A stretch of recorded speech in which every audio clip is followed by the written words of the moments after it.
brought to you by Palvi Agrico. आता शेतीसाठी जे काही लागणार ते घरपोच मिळणार, तेही मोबाईलच्या एका क्लिकवर.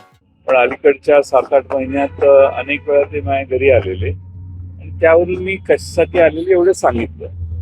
आता त्यावर मला आता भाष्य करण्याची काही इच्छाही नाही आणि आवश्यकताही नाही.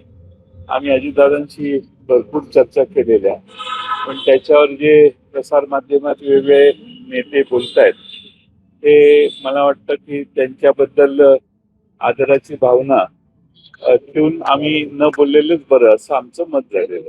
7-8 वेळा नाही, मोजून 11 वेळा माझ्या निवासस्थानी ते आले होते. आमचे काही सहकारी त्यांना भेटलेले, सहकाऱ्यांच्या काही शंका होत्या, त्यांचा प्रचंड आग्रह होता त्यासाठी अजितदादांचा.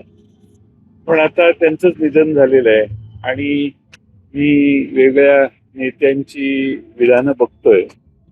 मला वाटत नाही याच्यावर काही बोलावंसं आता.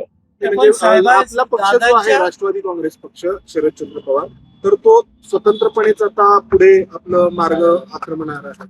काय करणार? आमचे नेते पक्षाचे अध्यक्ष राज्याचे जे आहेत शशिकांत शिंदेजी आणि सुप्रियाताई, हे त्या बाबतीत योग्य तो निर्णय घेण्यासाठी समर्थ आहेत.